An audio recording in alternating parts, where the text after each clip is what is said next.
Comics. Because they have no home. Coming at you from the Dark Force, I'm Joe Getcho. And I'm Mike White, and this is the podcast We Like Comics because they have no bones. Find us on social media at Boneless Comics Podcast or on X at Boneless Comics 1. Yes, you can also find us on Instacam, which is the fictional Instagram in the Cloak and Dagger comic that we're going to talk about. That's right. But before we get there, I do want to remind you that we are a clean comic book podcast, and we chat about comics from Marvel, DC, IDW, Dark Horse, Image, and more. You can also find extra content of ours on bonelesscomicspodcast.com, and you should also go on there and look for our after shows and bonus content on our YouTube channel at Boneless Comics Podcast. You should just watch everything that we do, like it, and also while you're there, hit the subscribe button and click the notification bell to get updates.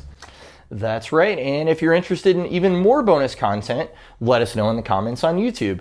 We already have plenty of cool extras like Spidey Joe's one-shots, additional reviews, and even a tour of some of our comic and nerd memorabilia, because don't exclude Star Trek, from over the years. And also let us know if you'd be interested in more YouTube shorts with comic trivia, because currently our Freakazoid short is performing really well for some reason, even though it's like a 60-second discussion. So I guess you guys want more of that. My artwork for today is Cloak and Dagger, admiring a light dagger that looks oddly like our banana mascot. Mm-hmm. And I added a little extra shimmery effect around it to kind of spice it up a little bit. So it's always fun when we get to collaborate on art like that. And I can add some additional effects to kind of make it a little more alive with the animation. So it's always fun.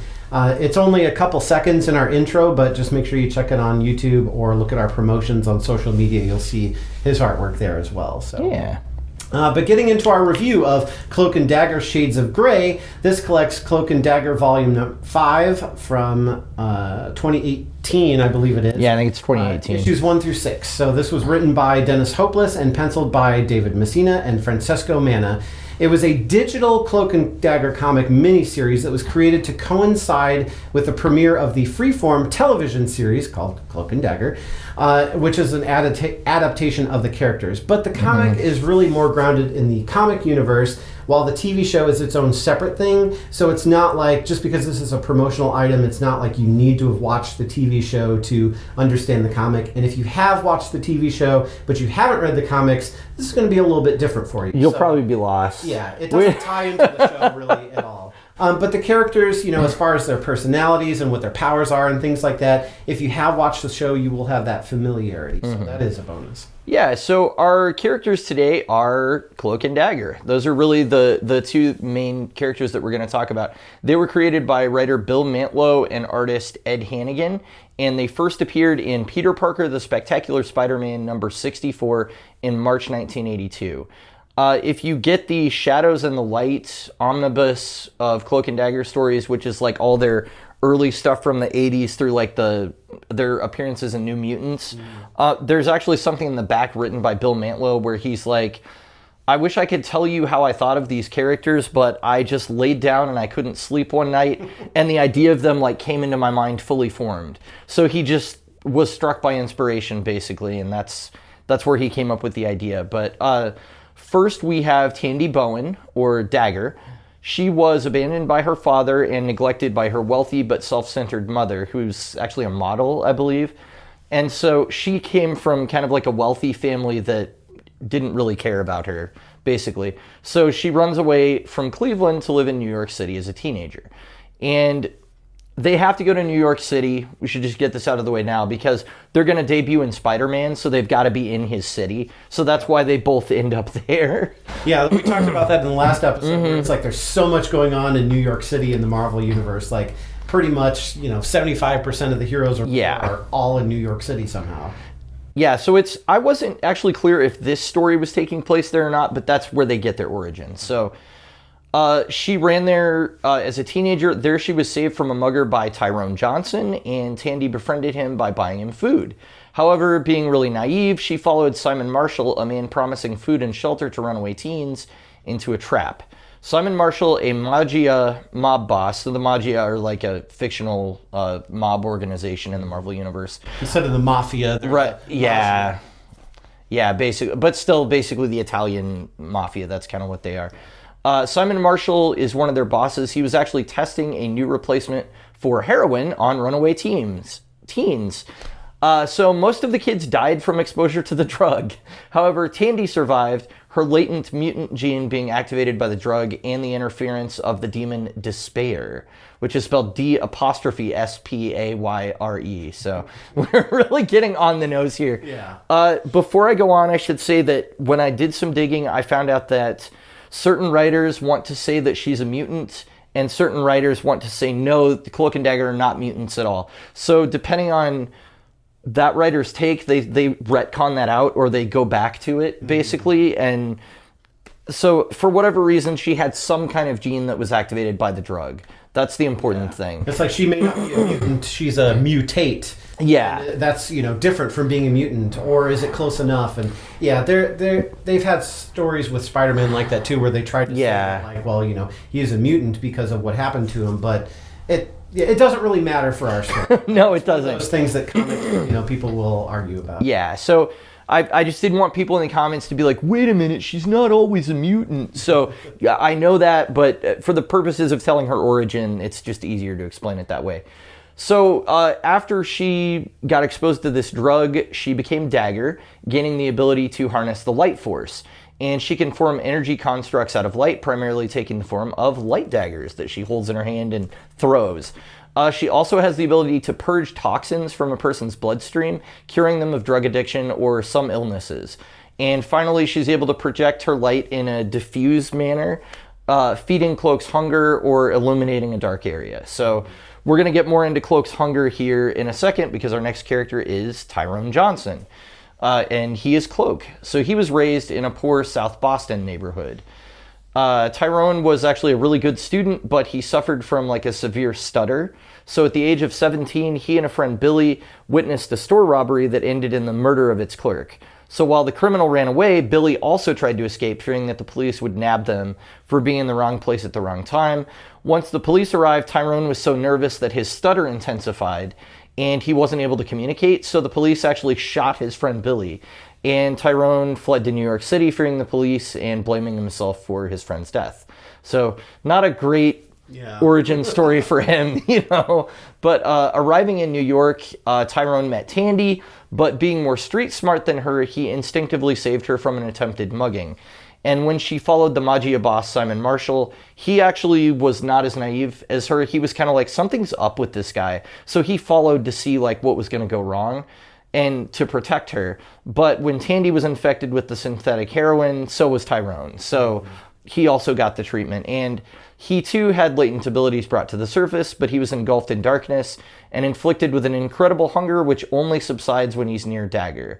So this is actually a big story point that we should, I guess, expand upon a little bit here. But he needs that light energy to survive, almost like an addict needs, heroin. A drug, heroin or something. So the drug addiction angle has always kind of been part of their story as far as that, because he craves it. He has to have the light energy, or else he'll need to go feed on life essence of somebody else. So really, Dagger is the only person that can kind of provide that without hurting somebody else, so that they kind of have to stay together.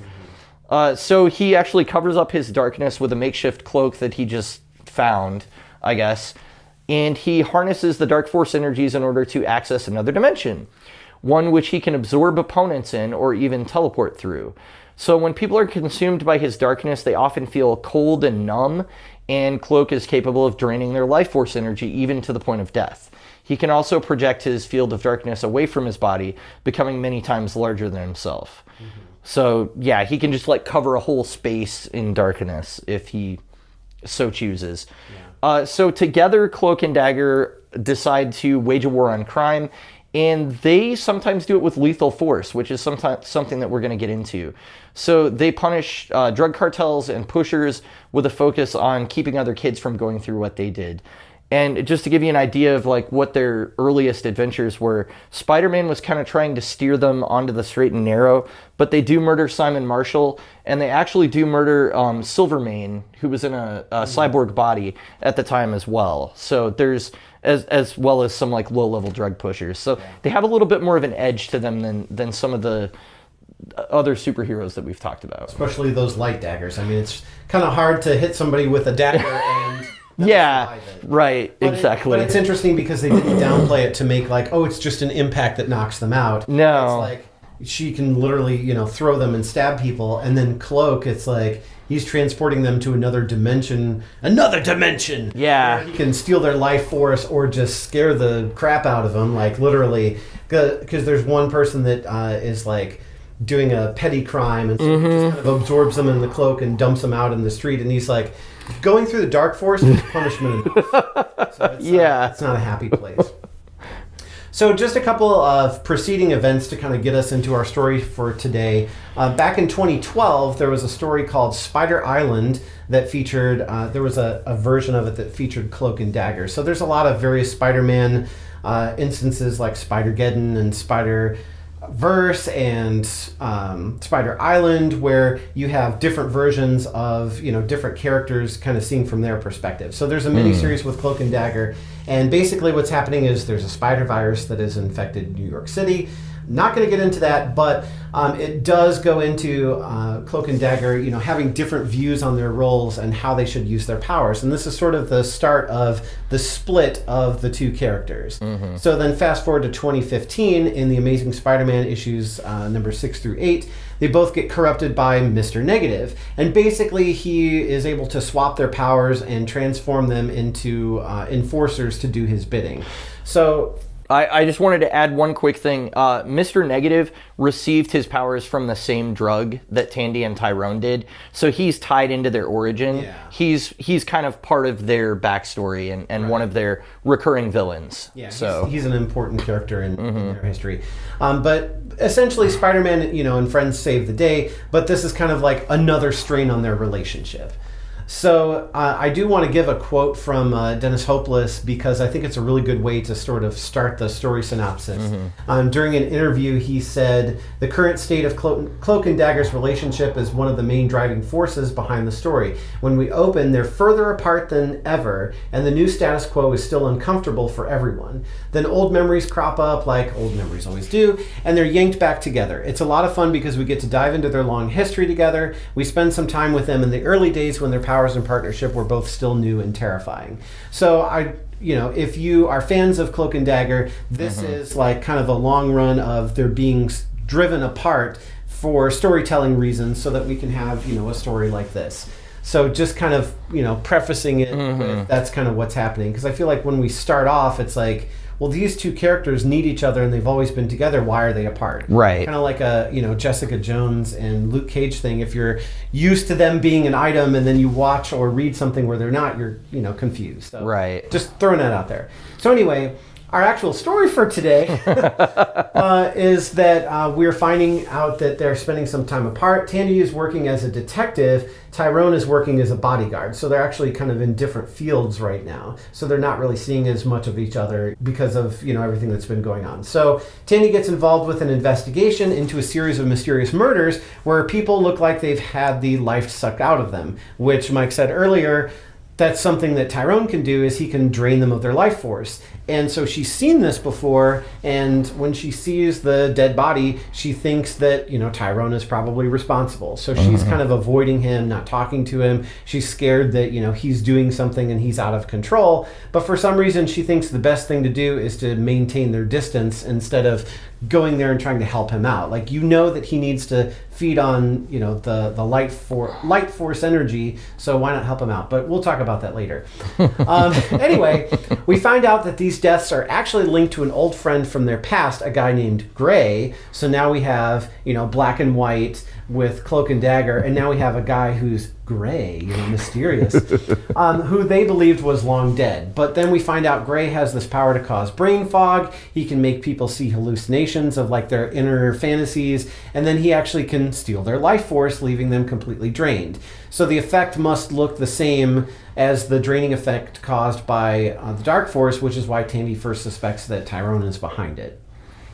So they finally come to the realization that Gray has returned. He's behind these killings. Tandy becomes a target because of her light powers. This is a feast that Gray, I keep wanting to say Greg, which is a feast that Gray can't ignore. The great supervillain Greg.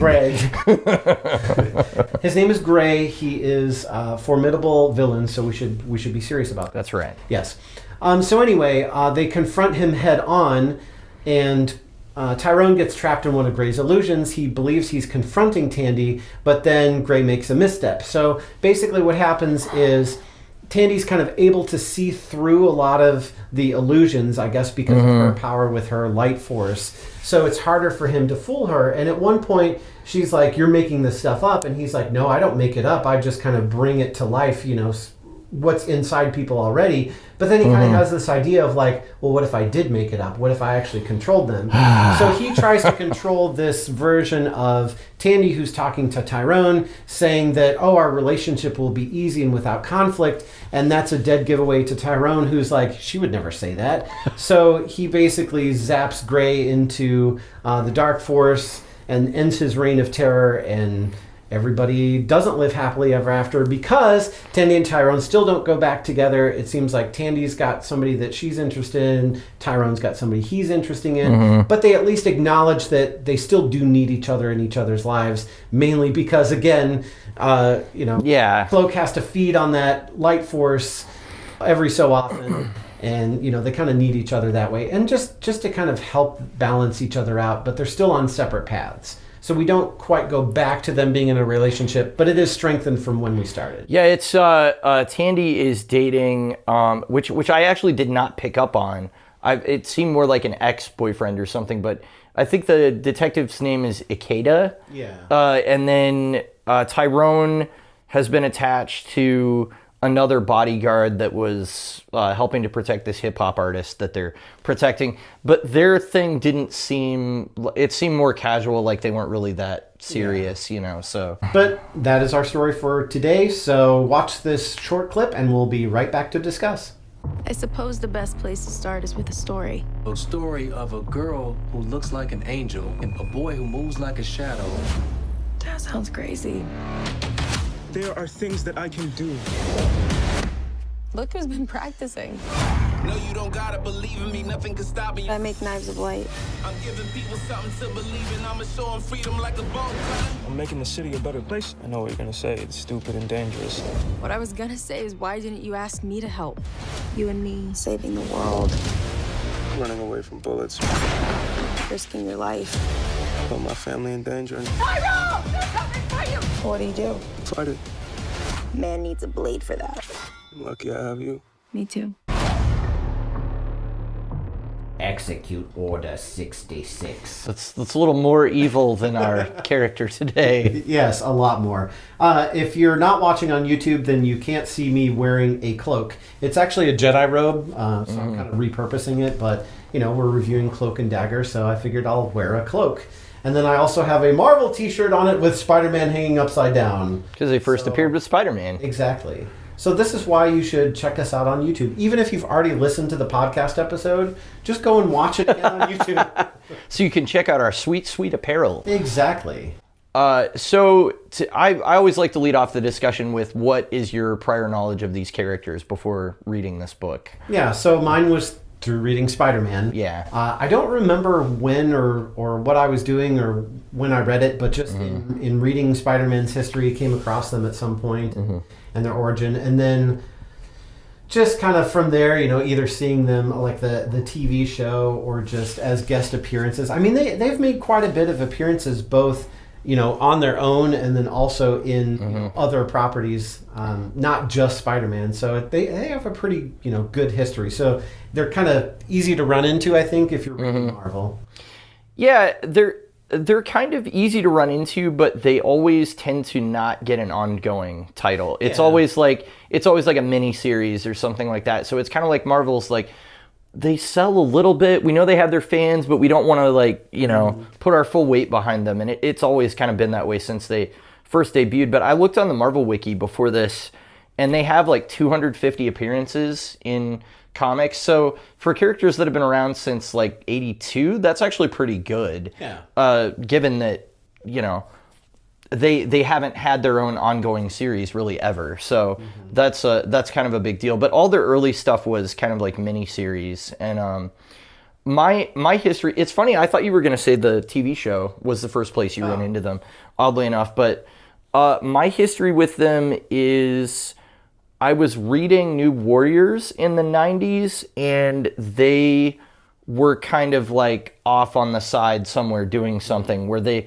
might have had a crossover story where they interacted with them. My memory of it, and somebody can correct me if I just totally made this up because it's been 30 years, but my memory of it is there was something about his Dark Force energy going out of control and all the New Warriors were getting like sucked into it. Nice. And so they were having to find a way to overcome that. And so that was kind of my introduction to Cloak and Dagger. So they were already kind of established, but I was like, oh, they seem cool. And then I ended up later going and finding like miniseries that they appeared in, and a lot of it was kind of word of mouth up until recently, where I would just be like, oh yeah, those are the guys that like kill drug dealers and stuff. Like I kind of know what their deal is, but it wasn't until I think my birthday last year, my buddy Daniel bought me an omnibus of like all of their early appearances. Nice. And so I was like, cool. So I dove into that, and it's like, it's all their Peter Parker, the Spectacular Spider-Man appearances, and then it goes through into like, I think 2 separate 4-issue miniseries, and then it ends with their stories where they cross over with the New Mutants. So the New Mutants stuff is, of course, they're going, oh, they're connected to the mutant characters. And there was actually kind of an interesting thing going on with like Magic accessing her dimension that she does with the sword versus where Cloak goes with his dimension. And they were having to like pull somebody out of a coma, I think, and Dagger was like working on that. So Professor Xavier actually like pulls them in as part of that. So it was interesting to read for sure. Yeah.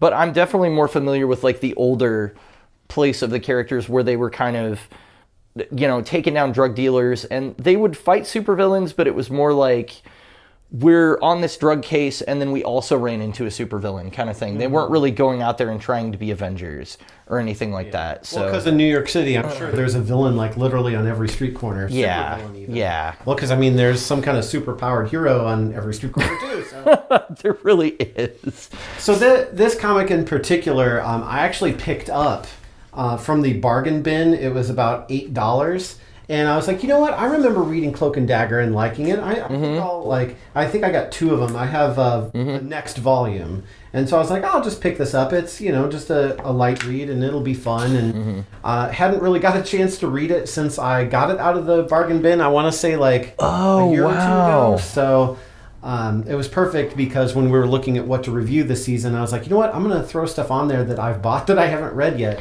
And so this was kind of my first read through it, and I'm you know, we'll have to read the second volume too to see what happens. That totally makes sense. Yeah. Oh yeah. I'm looking forward to that actually.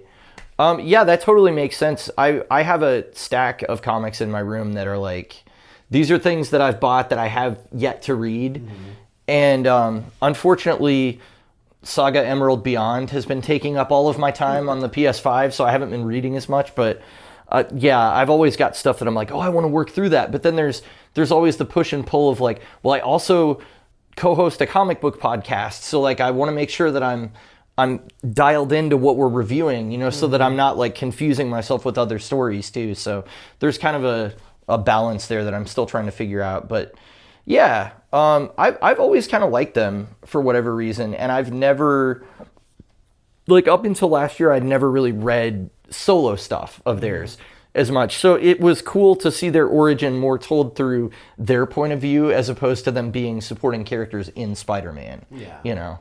Yeah, and it was kind of nice too because it's like, you know, again, the more that we have characters, the more that we see their origin stories over and over and over again. Right. You kind of get tired of it. But it was nice in this that they gave us like a little flash of it and then from their own perspective. So that was kind of like a fresh take on it, but it was short enough that it wasn't like, you know, we didn't spend the first 2 issues drudging back up. But it was important to the story as well.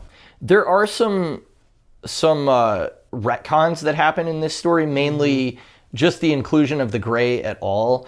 And we can talk about, I have feelings about how that was implemented, but it does seem a little bit weird that they're like, they just got their powers and then they met this guy that you never saw that went with them to Coney Island and was using his gray powers to like illusion people and steal hot dogs, basically. Yeah. So at first it's like, oh, he's not such a bad guy, but then he starts like killing people and basically Cloak has to take him out, you know.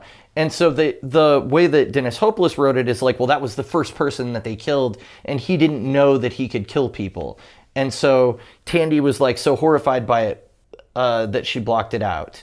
So that's kind of his angle on that, but I have some issues with that because their original origin story is they go and murder Simon Marshall in cold blood after they get infected. So the fact that she would be so horrified that he killed someone doesn't really add up to me, because I'm like, well, they were intentionally killing people. Yeah. Like that wasn't something that they did accidentally in the early days. Well, so felt like remorse or hey, we didn't do this on purpose. Yeah, exactly. It would have been like, oh, that was an accident, but it seemed like her being so traumatized by it that she repressed the memory was like very surprising to me. So the thing that really threw me for a loop in the like sort of flashback with that, especially in the carnival was that at one point he steals a hot dog and then he steals a camera from this lady who's got a child who's either misbehaving or needs attention or something.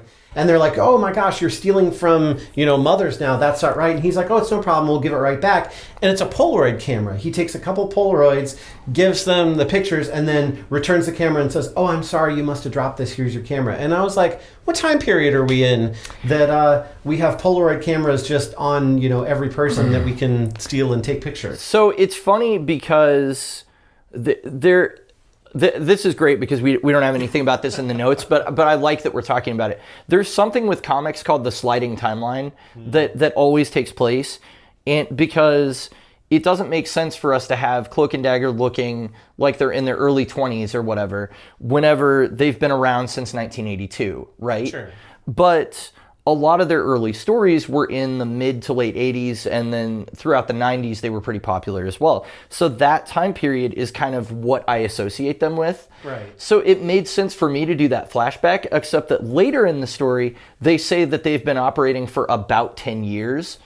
So if this was published in 2018, that means they've been operating since 2008. Yeah. So that makes the flashback not add up. So what you don't want to do is ever give a concrete date for something like that. It's fine to be like, Tandy was 15 whenever this happened, and Tyrone was 17 or something. It's like that, yeah, that makes sense.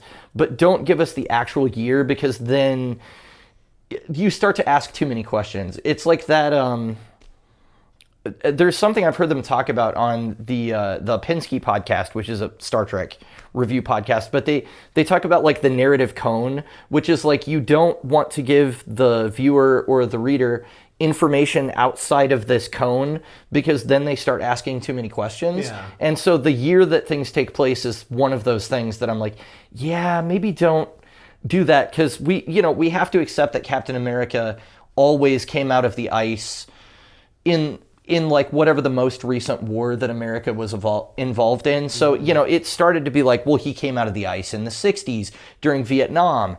And then later they're like, well, he came out of the ice during the Gulf War. And then, and it always kind of gets pushed forward because that has to make sense. So it's one of those things. Shrouded in a cloak of mystery. Yeah. But they I guess we've talked about it a little bit, but they do actually kill.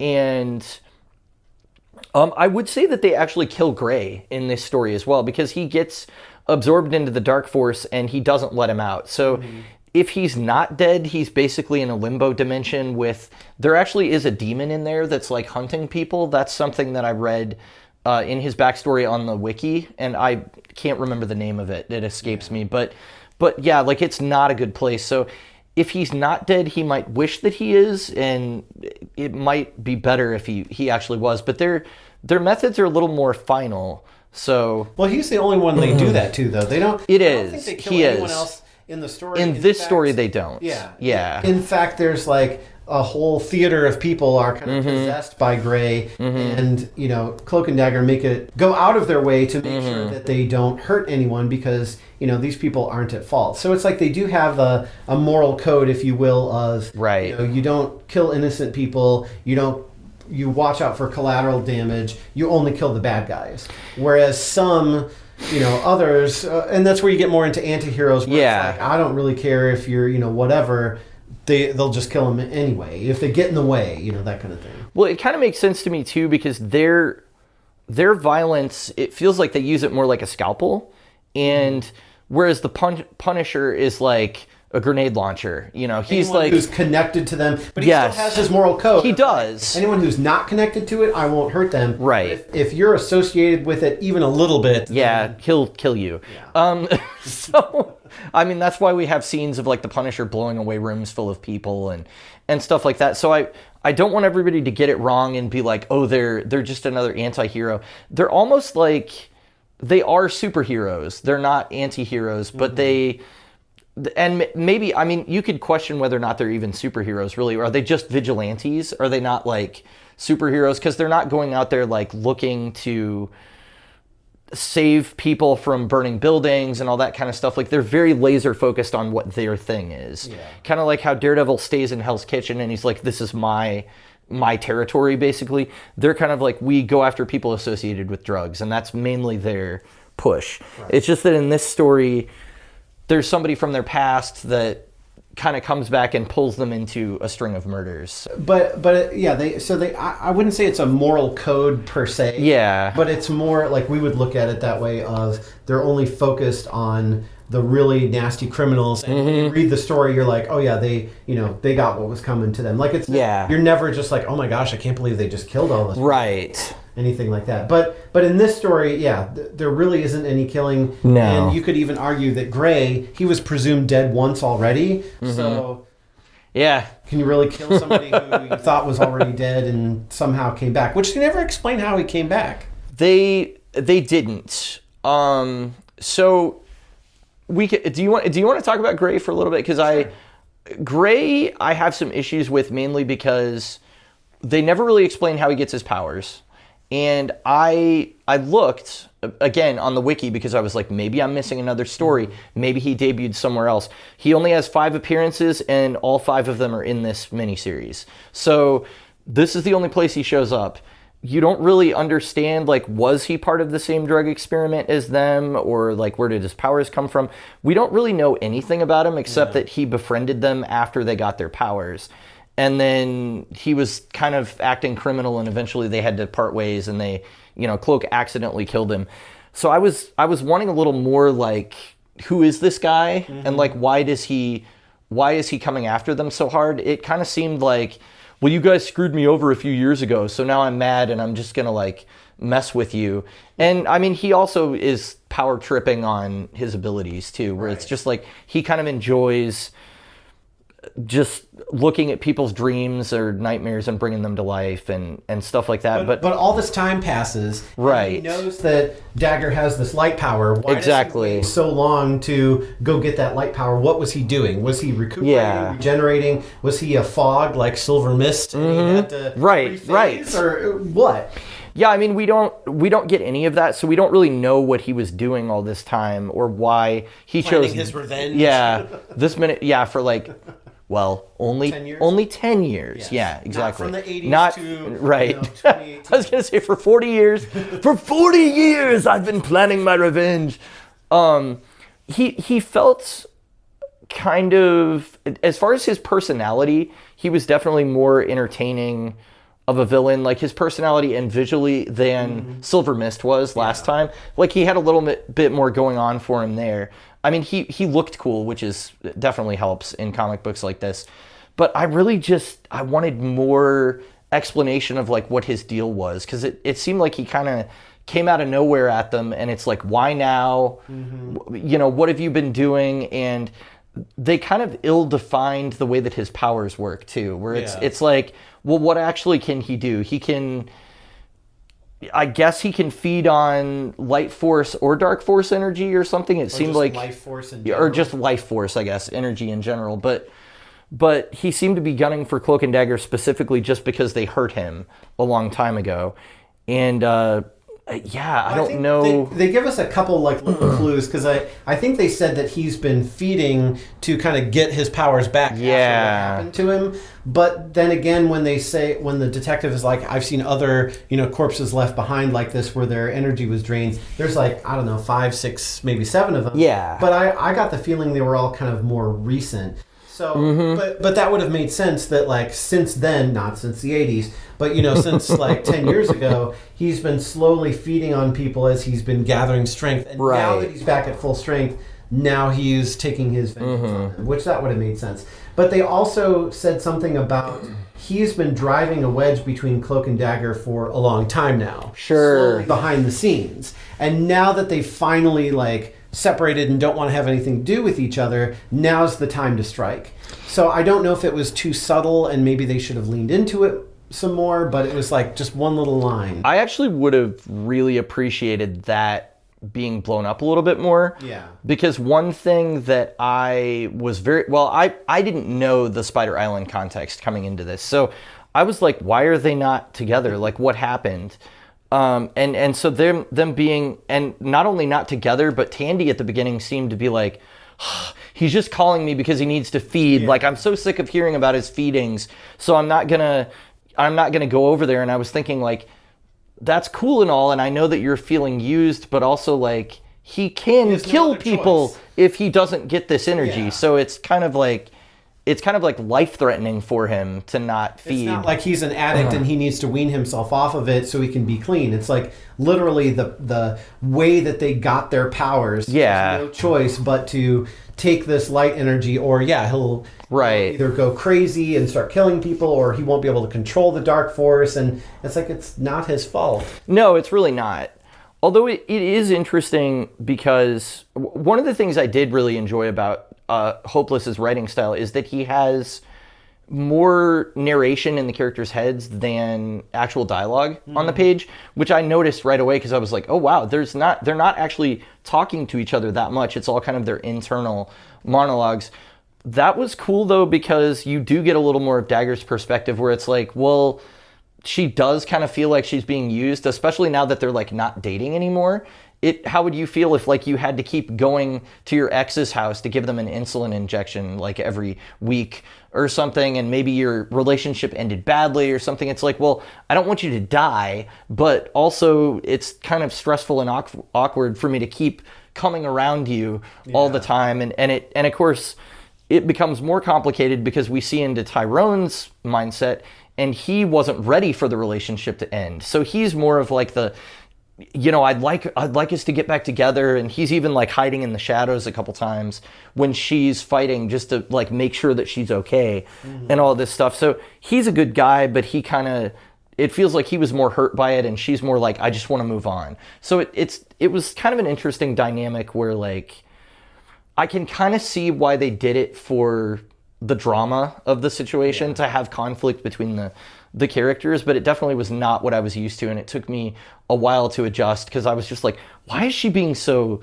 like toxic to him? And the other side of that could have been, oh, the Gray was doing something to drive a wedge between them. Yeah. That would have been great if we could have seen that in the story, because we really, other than them having like hallucinations and stuff, we don't really see that. So, well, this was a story where you start off thinking one thing, and then as you get into the story, they kind of like lead you down a path, and then surprise, it's not as much of a twist as it is what you thought happened. You just didn't have enough information. Sure. And now that you see the rest of the story, you realize that things were a different way. Like, for instance, Dagger thinking that Cloak is killing people, and she's dealing with it, or she's not dealing with it. She's not sure how to approach it. She's running away from her detective friend, like, I don't know what to say to you, and she's very nervous, and she thinks he did it. And then we see these memories of her with him and Gray, And it sort of leaves unusual circumstances where basically something happens and Cloak teleports him, but then accidentally kills him and then they run away. But then later they show that what happened was Gray actually started feeding on Dagger. And so Cloak had to get him away from her, and then that's how he ended up being killed. Yeah, it's almost like her memory of it was not correct, which... She was getting her... I mean, yeah, exactly, which her life force was being drained. And that's one of those things that's very real, too, because a lot of times our memories of things are not exactly how things played out. Certainly, anytime I've made a comic continuity error, on the show, it's like, oh, Mike forgot something. Well, not just that, but like we start going into like a comedy routine or something. And Yeah. we're just like, hey, this is a fun thing we haven't done before. And we're Right. like, oh, actually, season 2, we We made have. that into a song. We did that reference. And it's like, oh, I completely forgot about it. We're repeating ourselves. But yeah, in this we have brain fog as like a literal villain, where it's Yeah. like you can kind of confuse you. What was I doing? And just put you in different scenarios that aren't real, Right. but could be. Or it's almost like a multiverse, alternate reality thing, where it's like, oh, imagine that you graduated from this school and then you went on to go do this career path instead, and you found this person and you married them, and you're like, it's all very nice because you're like, oh, it's interesting, and you kind of go down that path. And you don't realize that you're being deceived. Right. The brain fog guy is, doing that and then slowly sucking out your life force while he puts you in these other situations too. And it's a good thing that Tandy's able to like see that, hey, this didn't happen. This Right. is real. Like what? No, I'm not here. You're not fooling anybody. I will say that my favorite part about the Gray actually was probably that it was around issue 3 where they are sort of entrenched in their fantasy world where everything's going well.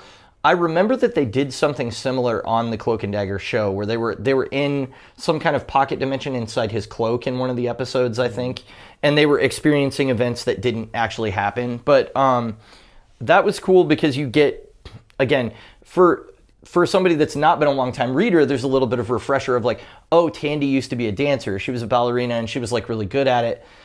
But even in her fantasy, like it's like the Gray can't totally turn it positive for her because she's like, but yeah, my mom turned it into something where it was like, and you need to practice until you bleed because you need to be the best. You need to be better than everyone. Exactly. Yeah. You need to be better than everyone. And so that kind of like snapped her out of it. But you're reminded that like, oh yeah, Tandy wanted to be a dancer at one point. And then, Tyrone, it's like he's all of a sudden his friend Billy is alive. He's like a basketball star. His stutter is gone. He's like the prom king, basically, and all of this stuff. And like all these things are going perfectly for him. And for him, it was harder for him to snap out of it because he was like, well, I don't want to go back to like that horrible reality, Yeah, it was a lot easier to kind of go along with it. Well, and it kind of reminded me of Mysterio a little bit. Because, I mean, he's not, like, psychological in your head, more of, like, in the physical, making you see things that way. But it was the same idea. Yeah. Where it's like he's showing you some alternate thing of events to make you think something is happening that's not. It's an illusion, is what he does. Although Mysterio doesn't drain people's life force, but, a little bit different. But it was cool because we got to see all this, like, fog coming up from the Gray. And it was kind of like, Mysterio shows up with his fishbowl and his face and that kind of thing.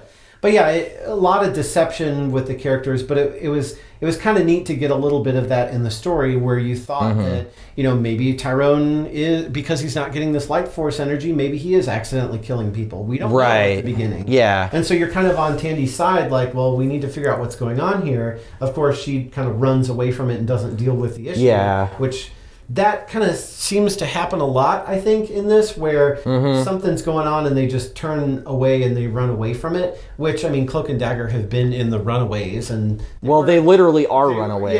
They were runaways and they were on the streets and all this stuff happened, but I got the sense that, they were further down their career path here, that they would have kind of overcome some of these things. But it's also kind of weird that they're, like, working in sort of normal careers as well, even though they're superheroes. Yeah, so that was one thing that I thought was very strange. Mainly, well, first of all, the first kill is a problem for me because Gray kills this person that is somebody that they totally would have taken out. Because she was somebody that was like a like a drug lord that had been, and I think the police said at the beginning that she'd expanded to push her drugs onto all the continents of the earth. So it was like, holy crap, like she's a big deal. Yeah. So the fact that Dagger went in and found that this woman had been killed by something that looked very much like Cloak, my first reaction was like, oh yeah, that makes sense. That's the type of person that they would take out. But then she was like horrified by it, and I was confused because I was like, well, isn't that what you guys do? Yeah. Like isn't that? She should have been more mad and been like, Cloak got here before. Yeah, exactly. Because she probably would have killed her too. Who knows? But I didn't know that. Again, apparently prior to this story, she was working with the actual police department as a detective. So obviously as a detective, you can't go in and just murder the suspects because there are a little bit stricter rules about that than not only vigilantism. That, like, they may be trying to bring the whole organization down. And in order to do that, they need information. Right. And they were hoping to get the boss to get the information they need to find all the supply lines. Right. So there's that too. Yeah, so there were reasons not to kill her, but I was very surprised that that seemed to be what set her off and like stirred the memories and everything. Because again, it didn't add up with what I knew of the characters. Yeah, and a character like Brain Fog. I'm just going to call him Brain Fog, or maybe Brain Fog. Call him Gray Matter. Gray Matter. See, that's perfect. You just came up with a better name than Gray. You hear me, Marvel? That's Gray Matter. I just came up with it. I want a quarter every time somebody says it. If you bring him back, you have to call him that. Yes, exactly. But anyway, that's a good like storytelling device because you can make retcons and you can do all kinds of things because you have a character who's, changing the minds of the other characters. So what if Gray wasn't their friend from childhood? What if they never met him and he just sort of implanted that in them when they weren't paying attention? Like there's so many other angles I feel like we could have explored that didn't get to. So that's kind of getting into territory like our last episode, which you should totally watch or listen to. Where I was kind of trying to like rewrite the story a little bit at the end and be like, hey, they could have carried this theme through and it would have made more sense. And this is another one where like your thing that you just thought of is like a better way to implement that character, where it's like maybe he was just screwing with their minds the whole time, and maybe he was somebody that had a grudge against them, but it wasn't what it had been portrayed to be or whatever. And it's like one of those stories that like you find out at the end when they think that they take him out, that he was never actually, I was never even really there. Yeah. And they find him in a psych ward somewhere where he's like totally strapped down. Yeah. There's no way he can escape, but he's like brain fogging them from a distance. And so it's like that villain that like maybe they'll return, maybe they won't. You never know when they could pop back up, instead of like, well, we killed him, maybe he's dead, he won't come back. Maybe he won't. Yeah, that would have been a lot cooler angle to go with. And I mean, to their credit, the best parts of this for me were when they were kind of fighting him in the dream world, because there was a lot of really cool stuff there where it was like, this isn't a like fist fight that they're having. It really is like kind of a supernatural battle where they're fighting in the mindscape or even like a mystical plane type thing, because we obviously have other dimensions with the Dark Force, and then also it's almost like Gray transports them somewhere else, but sorry, Gray Matter, TM. It's almost like Gray Matter transports them somewhere else, because like there was one point where Cloak shows up and he sees Dagger on the couch, like completely drained of life, like she's totally dead. But that was a ruse that was being shown to him, because she actually was weakened, but she wasn't like dead. You know what I mean? So there's a lot of like, you're questioning what you're seeing, and that was probably the most fun parts about the villain to me. Yeah, especially when they brought up other things, like you see the Avengers, you see Iron Man, and you see Spider-Man in there, and they're all like, oh, Dagger, she's on the Avengers, and we're just going through a mission, and they're like trying to talk to her, and she's just like, I know this isn't real. Right. And she ends up like kicking, I think, Iron Man in the face, and maybe Spider-Man too, and just like fighting back. It was kind of fun because like you can bring those characters in for cameos, but it's not actually those characters, it's an illusion. Or like the way that he manipulated all the people, he's like, well, not only do I show them, something, but what if I actually like changed it and maybe I can take control of them? And so he takes control of a whole theater of people, and they basically have like a little zombie section where, they're like clawing at them and trying to get to them because they're possessed by this Gray Matter TM guy. Yeah. And trademark. So there's like a lot of cool things that we could do with it, and then it seemed like at the end it was just like, okay, time to tone it down. Let's get to the end, and It kind of just fizzled out. Yeah. Well, I mean, and you run into the question of if he could have just absorbed him into the Dark Force in the first place, why didn't he do that when they first met, like right away? It seemed like you're back yeah. in the cloak. Yeah, like exactly. Like it seemed like they spent a lot of time fighting him when, if that was the answer, Cloak could have done that a long time ago. Yeah. So that didn't really add up either, unfortunately. So I don't know. I will say the other thing that I did enjoy about him as a villain was just the visuals. So my favorite part about the art in this is everything to do with him.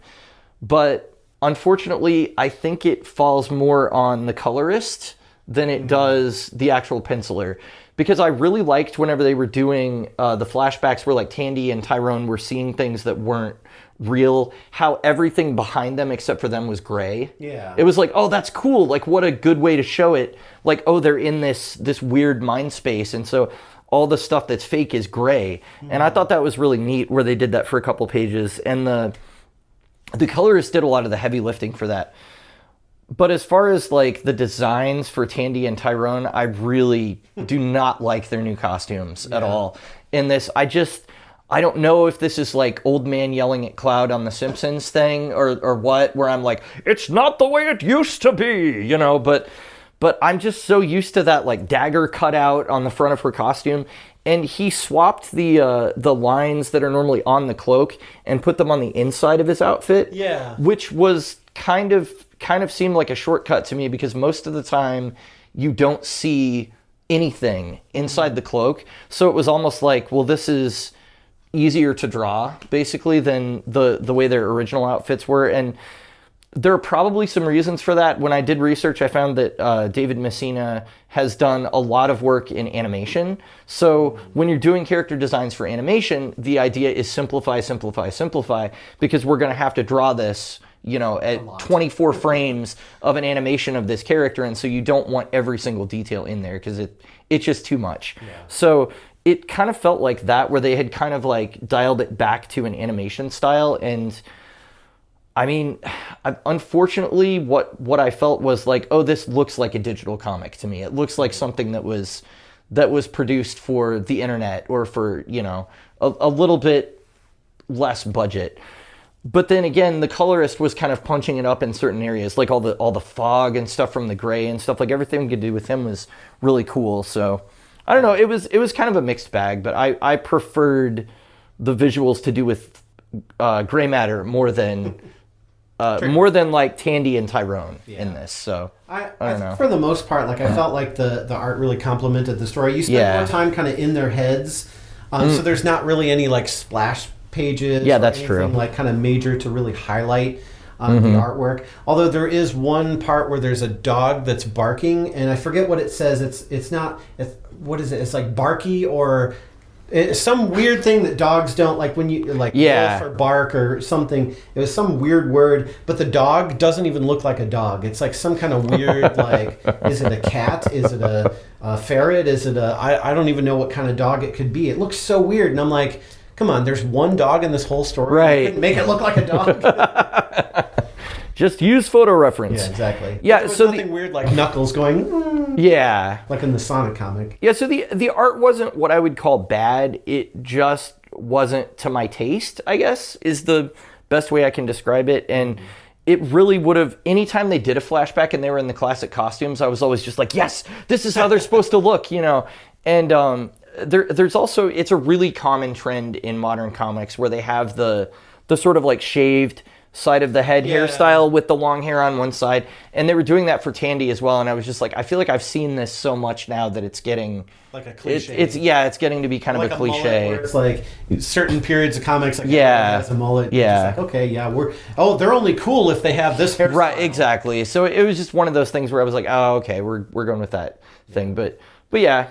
Well, so the costumes are definitely different. But as far as like their relationship to each other, It's interesting because we kind of do have like a little bit of a story arc where they start off separated and they end up separated, but they kind of like realize that they need each other a little bit more. So we started off with them just being like, I need space, we're going to go our separate ways. And at the end going, okay, we're still going to kind of do our own thing, but we do need each other. Yeah. Specifically, you know, Cloak needing that life force energy. But I think Tandy also just kind of needing that like other person to kind of who like understands her and is just able to relate to her. Yeah, I mean, who else besides Mr. Negative knows what they went through, you know, when they first got to exactly, that's the whole problem with him.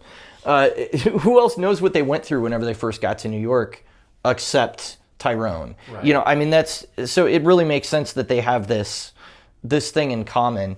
And I thought about their relationship a little bit because I was like, am I being not fair to Tandy's character when I'm upset that she's just kind of ghosting him and stuff? Because it does seem like it would be a pain for her to keep having to do that, especially if they're not together. Yeah. But at the same time, I was like, he's not saying, hey, I need you to come around because I'm trying to get back together with you. He's saying, I need you to come around because I don't want to kill anybody accidentally. Yeah, exactly. So it's a little more serious than just like, you know, something like that. But I don't know. There was some writing in the back where Hopeless was like, their relationship has always been kind of problematic or whatever. And I can kind of see that from some angle, but it seemed like this story was an attempt to kind of maneuver them to a place where they can still have that relationship where she feeds him, but they don't have to be romantically linked. So because it's kind of a relationship of circumstance. Yeah. They met each other at a young age. They got these superpowers together, and these superpowers complement each other. And so Cloak and Dagger, because she makes a point at one point, or one of them does, that says like, my name is only, you know, half of a name with a little squiggle in the middle, because it's always Cloak and Dagger. You don't ever say like, oh well, Cloak appeared in this comic and Dagger appeared in that comic, although they do have a couple cameos like that. But it's like, it's Cloak and Dagger, they are the team. And so they're only in a relationship, not only, but like you could look at it and say, well, what if they hadn't met each other, or they didn't have those powers? Would they still want to be together? And that's maybe what she's trying to discover, is like, who am I apart from you? But at the beginning, she just sounds so whiny about it. I mean, the first couple pages, I was just kind of like, is this the ride that we're in for? Like, ugh. But it's fine after that. So if you do read this, the first couple of pages may be a little cringy, but after that, the story does pick up. This is definitely one where if I was going off the first issue alone, I would have been like, man, I don't know if I can do it. But it kind of like slowly got better as it went. So it was you know, it took a little while to get going and for us to meet Gray and everything.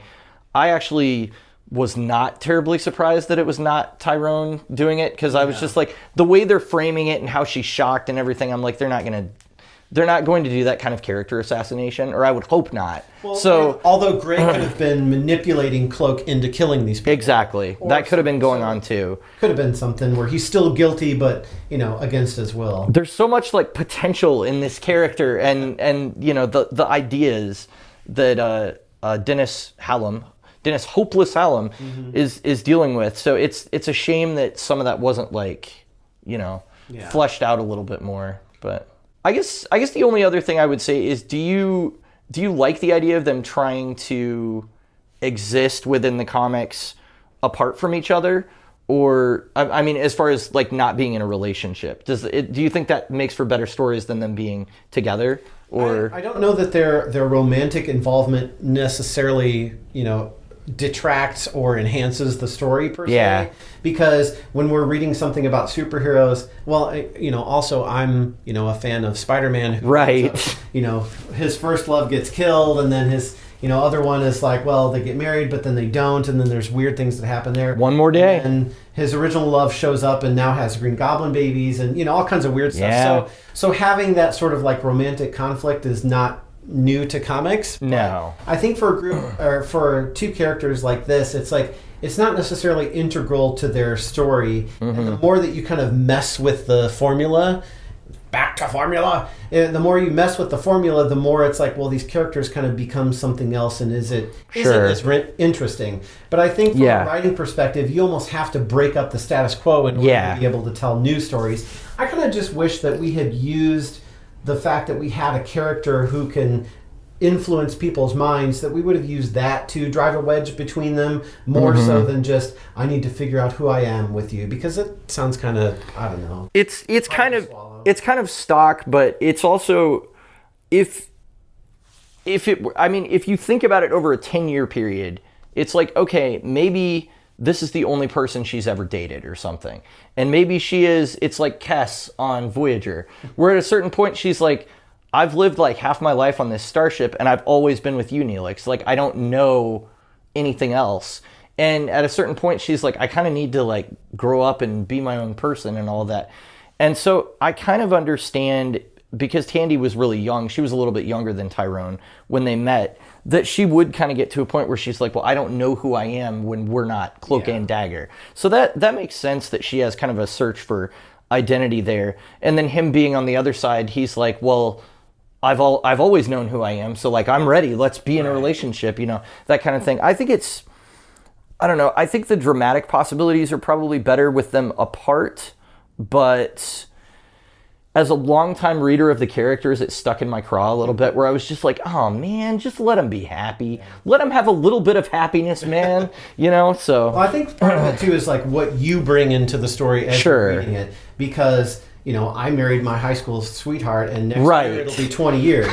So for me, I'm like, you guys have been together for 10 years, and you're like, I need to know who I am without you. Like, to me, that's not something I would think. Sure. So it seems foreign to me. Whereas, people very much legitimately have that experience, and, that's their experience, which may be different than mine, but that doesn't make it, right or wrong. So the characters, how you see them may depend on how you see things in your own life too. So then that changes your enjoyment. Yeah. Because if you're like, I don't buy that they don't want to be together, then you're not going to like the comic. But if you're like, oh, I totally identify with this struggle that she's going through, then you might actually like this comic a whole lot more, because it speaks to you in a different way. So there's always that. And I definitely think, just from talking to my girlfriend, that she would be like, oh, Tandy's experience is very relatable to me, as far as like being with someone for a long time, not having my own sense of identity, and then kind of breaking away from that and learning who I am.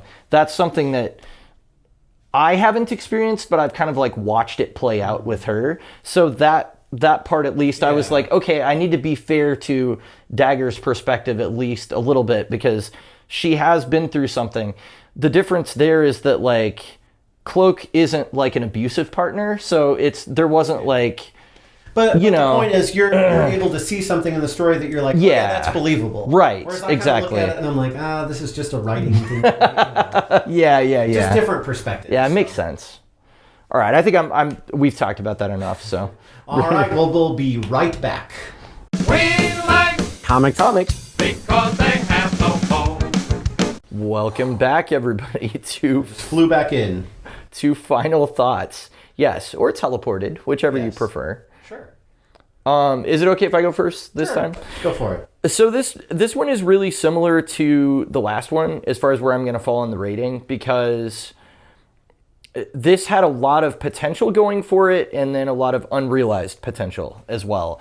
And so I can definitely see that Gray was a good idea for a character. I can definitely see what Dennis Hopeless was trying to do. What unfortunately really pulled it down for me was some of the out-of-character stuff, or some of the things that just, for me, didn't make as much sense in canon. Like them being horrified at his death initially, Tandy being horrified that Cloak would have killed the drug dealer.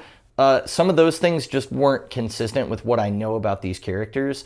So it kind of felt like we weren't taking into account really the journey that they've been on.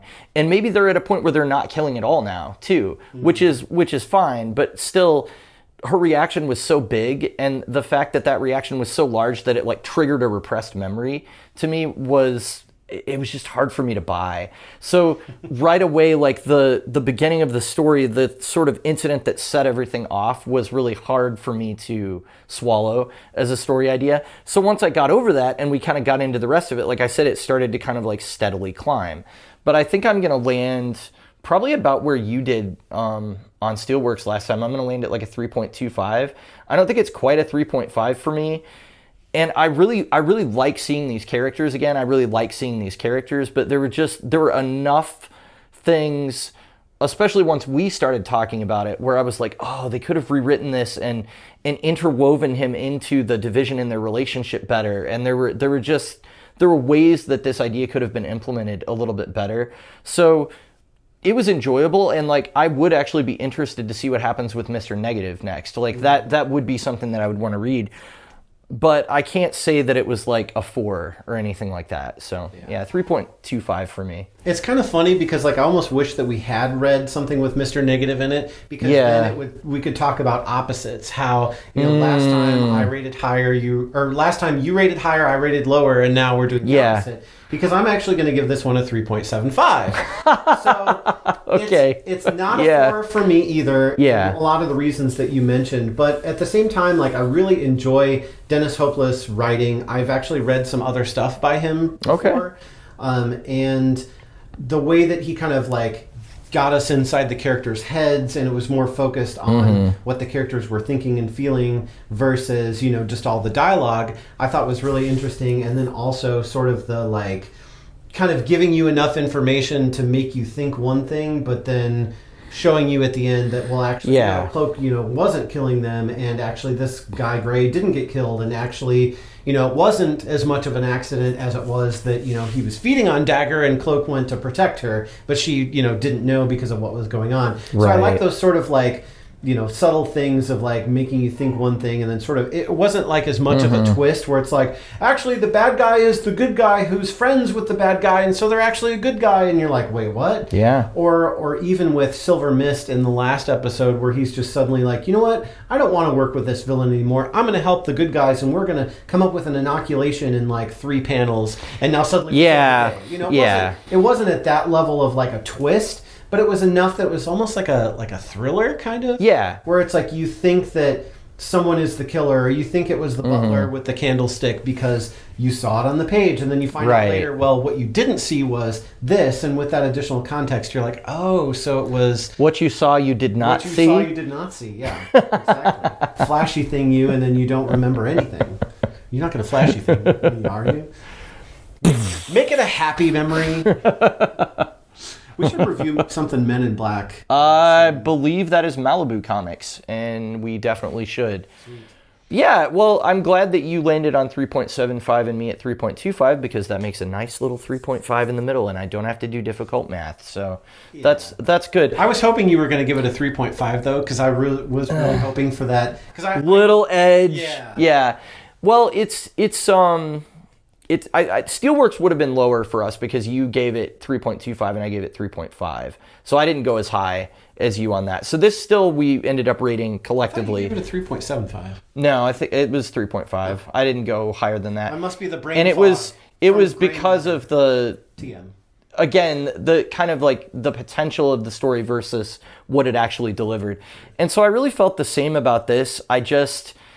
I think the problem for me that I couldn't get over was that I am bringing continuity into it, and I am bringing like old things that I know about the characters into it, and that hampered my enjoyment of just the inciting incident that all this was based on a little bit more. So I will admit, though, that like I do like his writing style, and I like how much internal monologue there is by the characters. Like that was really good. It's a good way of letting the artist show graphically what's going on while also us getting inside their head.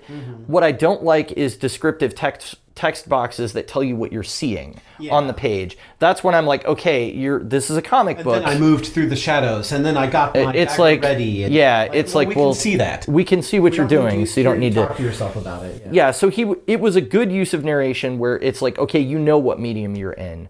But I mean, it was just, it was that idea of like, oh, there was potential, but you just didn't quite hit it. That kind of did it for me. I felt like this one actually delivered more than the Steelworks did. Like I felt like they suffered from kind of the same thing. Yeah. But this one delivered a little bit more, and we are kind of like, we didn't necessarily shift the status quo because we came into it Sure. that way, but we at least ended on a slightly different note for the dynamic between the characters and maybe potential for this villain to return. So that's at least something. Whereas, Silver Mist, he's not going to be a villain anymore. No, And we'll never that hear Charles from him Walker again. guy, I mean, we don't really even care what happens to him. No, So. I would expect we don't see him Yeah, again. exactly. So I felt like this one gave us a little bit more. Yeah, I think that's fair. All right. Well, that is pretty much a wrap on our review. So Yeah. hopefully you enjoyed this episode of We Like Comics Because They Have No Bones.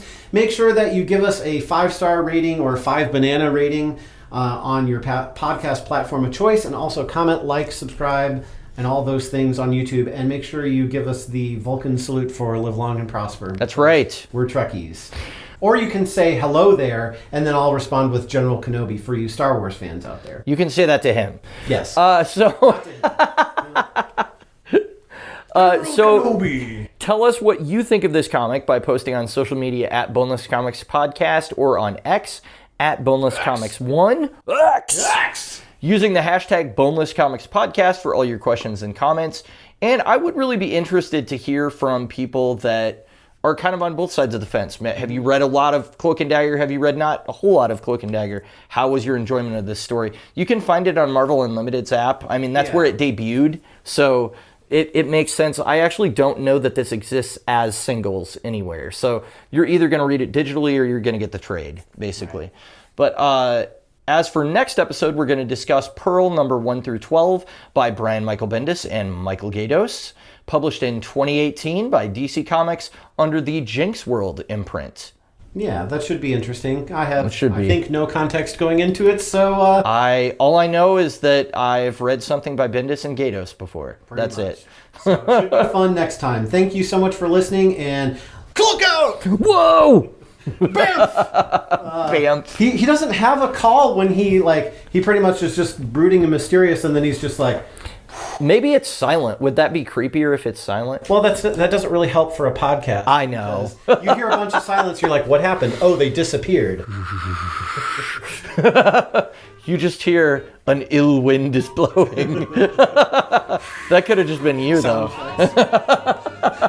What kind of wind are we talking here? Hot air? Yeah. Got some spicy jalapenos. Exactly. All right, well, thanks so much, and yes, peace out. Peace out. We like Comics. Comics. because they have no